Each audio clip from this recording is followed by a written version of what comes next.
ஏன் இப்படின்னு தெரியல. யூனியனுங்கிறது வந்து ஆக்சுவலாக என்ன, ஒரு சங்கம்ங்கிறது வந்து அதில் இருக்கக்கூடிய எல்லாருக்கும் ஒரு நன்மை கிடைக்கணும்.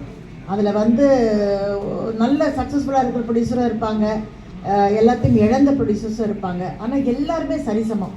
அவங்க குடும்பத்துக்கு ஒன்றுனா நம்ம ஒரு குடும்ப உறுப்பினராக இருந்து அவங்களுக்கு வந்து உதவணுங்கிறதுக்காக தான் ஒரு சங்கம். இதில் எவ்வளோ நன்மைகள் செய்யலாம், எவ்வளோ நல்ல விஷயங்கள் செய்யலாம். ஆனால் அது எதுவுமே இல்லாமல் இப்படி முடங்கி கிட்டத்தட்ட எனக்கு தெரிஞ்சு ஒரு 6 வருஷமாக 8 வருஷமாக எல்லாம் ஆயிடுச்சுன்னு நினைக்கிறேன். ஸோ 8 வருஷமாக இப்படி ஸோ 10 இயர்ஸாக அப்படி இருக்கிறது வந்து சரி கிடையாது. இன்ஃபேக்ட் வந்து இப்போ தலைமை பொறுப்பில் அங்கே உள்ளே இருக்கிறவர் வந்து எங்களுடைய பல சீரியலுக்கு அவர் தான் வந்து ஸ்டண்ட் மாஸ்டர் வந்திருக்காரு. எனக்கு ஒரு நல்ல சகோதரர் கூட. பட் ஒரு தேர்தல் அப்படிங்கிறது வந்து ஒரு தார்மீகமான ஒரு முறை கண்டிப்பாக நடக்கணும். அதில் யார் ஜெயிக்கிறாங்க அப்படிங்கிறது வந்து ஜெயித்தவங்க அடுத்தவங்களுக்கு அதே மாதிரி அடுத்த முறை மறுபடியும் தேர்தல் நடக்கும். அதுதான் ஒரு சிறப்பான ஒரு விஷயம்.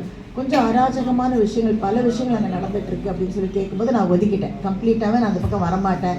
ஏன்னா நம்ம வந்து ஒரு இடத்துக்கு வரோம் அப்படின்னா அது ஏதாவது ஒரு நன்மை இருக்கணும். இன்றைக்கி பாருங்கள், தூர்தர்ஷனில் வந்து பெரிய அளவில் வந்து ஃபண்டு கொடுத்துருக்காங்க சென்னைக்கு. அண்டு எவ்வளோ ப்ரொடியூசர்ஸ் வந்து அதில் வந்து பயனடையலாம். ஆனால் ஒரு முக்கியமாக இருக்கிறவங்க யாருக்கு வந்து கவர்மெண்ட்டில் கொஞ்சம் நல்ல ஒரு கம்ஃபர்டபிலிட்டி இருக்கோ அவங்க வரைக்கும் வாங்கிட்டு அவங்க வரைக்கும் பண்ணிட்டு போகிறாங்க. அப்போ இதை எடுத்து கூற ஒரு நம்ம சைடில் ரெப்ரசன்ட் பண்ண வந்து ஒரு சங்கம் வேணும் இல்லையா. இந்த அமைச்சரை நான் சந்தித்த போது அவர் என்ன சொன்னார்னா, நீங்கள் ஒரு சங்கமாக வந்து எங்கள் கில்டுக்கு இதை கொடுங்க, இல்லை எங்கள் ஸ்டெப்ஸுக்கு இதை கொடுங்கன்னு சொல்லி ஒரு மொத்தமாக கலந்து நீங்கள் வரணும், தனிப்பட்ட ஆளாக வந்தால் நாங்கள் ஒன்றும் பண்ண முடியாது அப்படின்னு சொன்னாங்க. ஸோ எந்த ஒரு விஷயத்துக்குமே ஆக்சுவலாக வந்து கவர்மெண்ட்டில் ஒரு ஆளுக்கு 6000 ரூபா கொடுக்கலாம். இந்த மாதிரி ப்ரொடியூசர்ஸுக்கும் சரி நடிகர்களுக்கும் சரி கவர்மெண்ட் வந்து டெல்லி கவர்மெண்ட் வந்து 6000 ருபீஸ் வச்சுருக்கு. அது கிடைச்சா அன்றைக்கி அவங்களுக்கு ஒரு மருந்து செலவாகும் இல்லையா, மாதம் 6000 ரூபாங்கிறது. அதை யார் போய் ரெப்ரசன்ட் பண்ணுறது? அதுக்கு ஒரு சங்கம் வேணும் ரெப்ரசன்ட் பண்ணுறதுக்கு. அந்த 6000 10,000 மாக்குங்கன்னு சொன்னால் 10,000 மாற்றுறதுக்கு நம்ம போய் ஒரு பெட்டிஷன் கொடுக்கணும் பிரதம மந்திரி கிட்ட தான். தனிப்பட்ட ஒரு ஆளாக போனால் அது வந்து செல்லா காசு.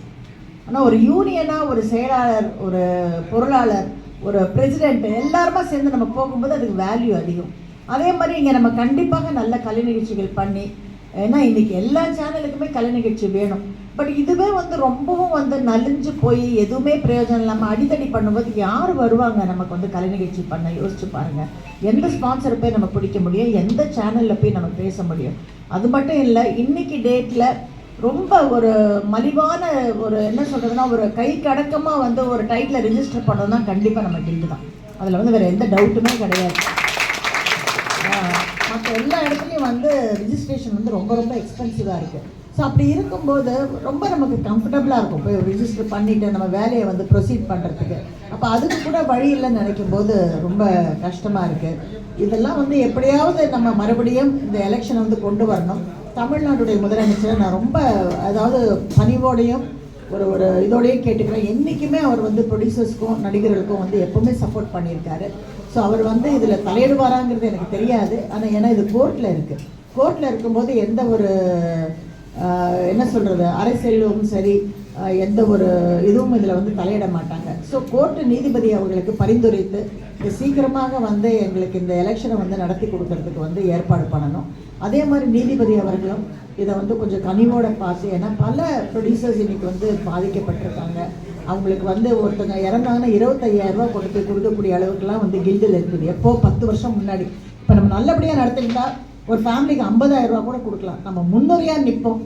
ஏன்னா அதுக்காக தான் இதில் வந்து நிறைய பேர் மெம்பராக உள்ளே இருக்காங்க. அவங்க ஃபேமிலிக்கு ஒரு கஷ்டம்னா அதை வெறும் ஒரு 5,000 ரூபா கொடுத்தா என்னங்க பிரயோஜனப்படும்?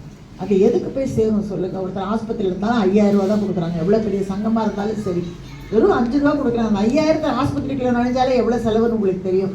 ஸோ ஒரு சங்கத்தை நல்லா நம்ம வந்து ஒரு கட்டமைச்சு அதில் நிறைய ஃபண்டை வச்சு நம்மளுடைய ஆட்களுக்கு வந்து அதை நல்லபடியாக போய் சேர்த்துக்கு நம்ம ஹெல்ப் பண்ணுங்கிறதா என்னுடைய ஆசை.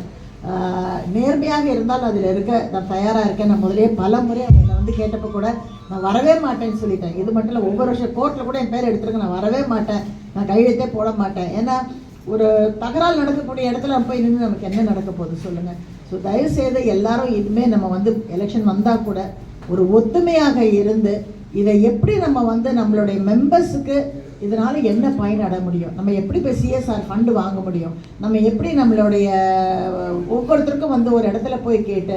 சின்ன படங்களுக்கு சுத்தமாக ஆதரவு இல்லாமல் இருக்குது, அவங்க சேனல் வாங்கவே மாட்டேங்கிறாங்க சின்ன படத்தை. ஸோ அதுக்கு என்ன வழி, இதெல்லாம் ரெப்ரசன்ட் பண்ணி. அப்போ சின்ன படமே எடுக்கக்கூடாது, பெரிய படம்னா ஹீரோஸ் மொத்தம் 8 பேர் 9 பேர் தானே இருக்காங்க, அவங்க வருஷத்துக்கு ஒரு படம் தானே ஆக்ட் பண்ண முடியும். அப்போ 9 படம் போச்சுன்னா 9 ப்ரொடியூசர் மட்டும் தானே பழைக்க முடியும். இப்போ மீதி பேர்லாம் என்ன ஆக முடியும் இல்லைங்களா? சின்ன படத்தை வந்து வாங்கவே மாட்டேங்கிறாங்க. நானும் எவ்வளவோ ட்ரை பண்ணுறேன் பாம்பேல விற்கிறதுக்கும் சேட்டலைட்டுக்கும் ஓடிடிக்கும், பட் ரொம்ப கஷ்டமாக இருக்குது. ஒரு சர்டன் ஹீரோஸ்க்கு அப்புறம் அவங்க கீழே வந்து அந்த படங்கள் எதையுமே தொடமாட்டேன்னு சொல்கிறாங்க. அப்போ அதுக்கு ஒரு வேல்யூவே இல்லாமல் போயிடுச்சு இல்லைங்களா, ஒரு டெரிட்டரியே இல்லை நமக்கு. ஸோ இதெல்லாம் எடுத்து பரிந்துரைச்சு, ஸோ அட்லீஸ்ட் இந்த தூர்தர்ஷனாவது வாங்கணும்.